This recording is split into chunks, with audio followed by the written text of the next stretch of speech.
Jonathan Kuminga still unsigned as of this moment, Monday afternoon, September 15th. More reporting around the league of what the Warriors are offering, something in the 3-year, $75 million range. Meanwhile, the Bulls have signed their man, Josh Giddey, 4 years, $100.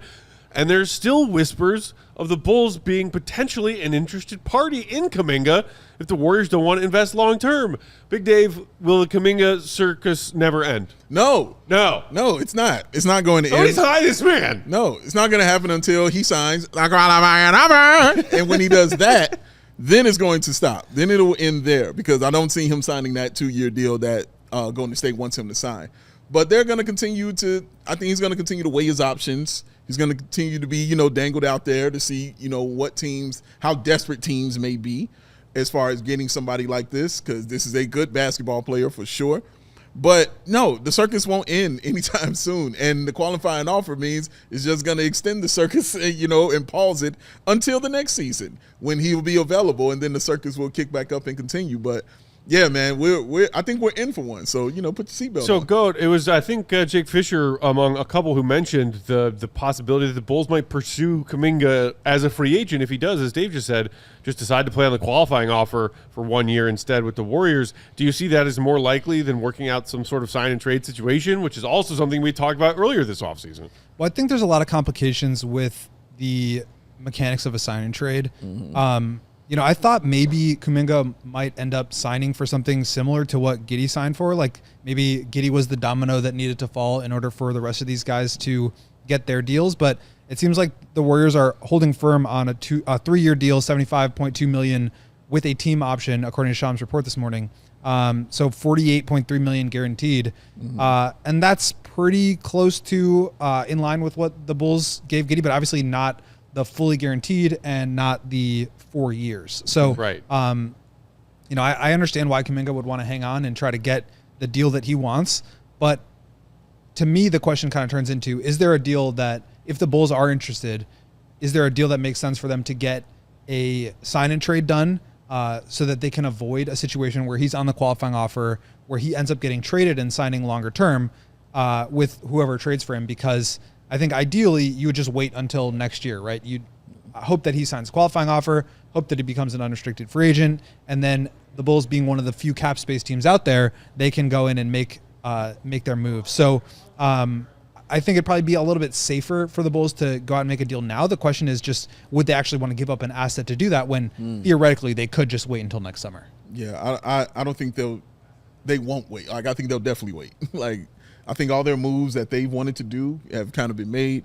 A couple other things, they're still waiting on, Kobe White, the Sumu, even Vooch, like those things will still be up in the air. So I think if they're dealing with that, then they won't be so, gung-ho about getting a guy like Kuminga, unless it comes up in a trade offer and it happens, closer to the trade deadline, and maybe how the season is playing out could tell a better tale, for the Chicago Bulls and how they should kind of move for that, because they still want Kuminga, in my opinion. They still have interest in getting him on the team. So if you have that interest and it's still there and it's not going away, and he doesn't want to be there on that team, and he's just looking for the team to, kind of go to. And I remember the reports we were doing, saying that, hey, they were kind of looking at the Bulls too, to see if the Bulls wanted to, make a run at him. So I think if all of that is still in the play, then as we get closer to that trade deadline, depending on how the season is going for guys like Vooch especially, then I think, we'll see. We'll see. That's the part that I find most curious about all of this, and the fact that Kuminga's name keeps coming up attached to the Bulls. Yeah. And not just the restricted free agent and those 4 prominent ones that we spent large parts of the offseason talking about, and the fact that he is one of the last dominoes now to fall that Giddey has, but that there might actually be interest from the Bulls side in Jonathan Kuminga's services. And when you think about AK's roster construction right now, and AK has his affinity for toolsy wings, loves them, who aren't really necessarily like well-polished offensive players. With blue cheese. Kuminga, not a high-volume outside shooter, floor spacer, but has been a 15, 16 points per game scorer for the Warriors the past couple of years. I just you think about who the Bulls have right now in those 2 forward positions, because, I think you can play Kuminga at the 3, you can play him at the 4, you can even go small ball, play him at the 5. But so you have Modest, You just drafted Noah Asenge, who clearly you see as a piece of your future because you used the 12th overall pick to draft him. True. And he's probably not, ready to go out there and play big minutes as a rookie. Very young, second youngest rookie in his class. We know he's a project, but still, he's part of their long-term vision. Yes. They also just traded for Isaac Okoro. They got Kevin Huerter. I don't see Kuminga as a piece that fits right now with AK's roster constructing vision. Am I crazy to not to struggle to see where he fits in this puzzle? Well, I think the issue is not where he fits in right now, but it's how the Bulls build moving forward. I mean, they have $88 million coming off the books next year, and they're going to be a cap space team. Do they want this to be their free agency acquisition, right? And the way you do that is by sign and trade right now, right? And so you're basically trading your cap space next summer for a free agent or a trade for a guy that you can build with. You've got Giddey locked in, you've got Modest, you've got Noah. Could you add Kuminga to that mix and to have this long, athletic, run and gun team, that I think would be a little limited shooting. But we've been talking about this team needing a three, a true three. Yeah. We've been talking about this team needing a guy that can create his own shot. Kuminga can do that. He's a flawed player to be sure, but there's upside there. And I get why they would want to make that. I think he'd also be a really good fit with Kobe too in there and just have that shooting and just multiple guys that can attack. So I kind of like it. And then you figure out the rest later. It's you just have to solve for who are the core pieces, and then you put the remaining, ancillary pieces around them.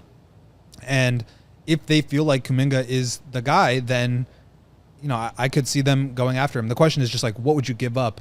And that's the part where I have a little bit harder of a time with, especially when there could be he could just be an unrestricted free agent next year. So I don't really know how that exactly would work. Would you give him the same deal you just gave Giddey, 4 years, $100 million, for him to come in and basically be the fourth foundational long-term member of this team alongside Giddey, Modest, and Noah? You've got a ton of length. I think he fits kind of to your point, Matt, the archetype of how Arturas wants to build. And then I think you just figure it out later. Yeah, and the reason, Matt, why I think the Bulls will still be attached to this is because there is still a Patrick Williams size hole. I was going to say, I thought about it after the fact, but in me rattling off names, I didn't even mention Patrick Williams. You know what I mean? That hole is still hasn't been filled for the past 5 years. So as long as that exists, and even Kevin Huerter, that's a 1 year deal. You know what I mean? He's done. We'll see, what they do with after that. But as long as that issue exists, you're going to hear him continue to be tied to this team. And look, I mean, trying to put yourself in Kuminga's shoes now, being okay, I'm one of the last dominoes to fall in these, problematic restricted free agents this summer when no teams had money, so I wasn't able to go out and sign an offer sheet and force the Warriors to match it. The 43 or 44, whatever, guaranteed million, even if it is a team option on the third year that the Warriors are offering in front of Kuminga right now. Same thing with Giddey.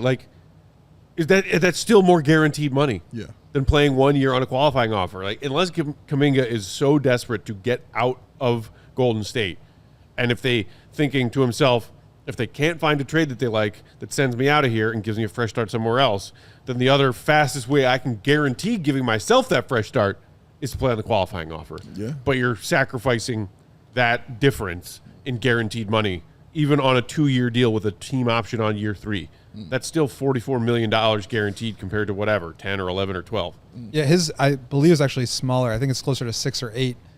So it's a lot less on the qualifying offer. But that's so much guaranteed money to walk away from. And I think the issue is, my feeling about this is that I think the Warriors would be willing to give him more money on a shorter term deal, but they want to waive his implied no trade clause that you get with a 1 year deal or with a 1+1. And so, and he doesn't want to sacrifice that leverage. So it could just end up being the qualifying offer. I'm sure there's some back channeling going on between agents and teams about who could be interested in him next year. Is it worth making a deal right now? But at the end of the day, the Warriors are in the same position the Bulls are in with Giddey, which is that they don't have to say yes to any sign-in trades.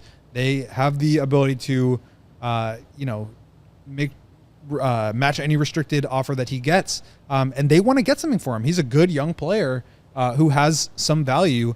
And just given the current market dynamics, it just hasn't worked for him. But they're not going to sacrifice their ability to turn him into a player that can help them win, because that's really their goal. Yeah, and again, he just never really seem to fit with the Warriors' plans. They're still trying to hang on to the Steph Curry championship window. Obviously, the Jimmy Butler move was a bold one that spoke to that they are refusing to give up this championship window as long as Steph Curry is around and launching threes. Facts. So Kuminga's never been like a high usage player for them, but he can do. I mean, his per 36 minutes, if you look at it, because he's not been that level of a player for the Warriors in his first 4 years of his NBA career. Per 36, 21.9 in the 23-24 season, points per game I'm talking, 22.6 last season. Decent efficiency. Like, that's a useful player. Yeah. It's just whether or not the Bulls see it as a useful player that they want to go out and spend some of that $88 million in cap space on, That as part. Goat was referring to.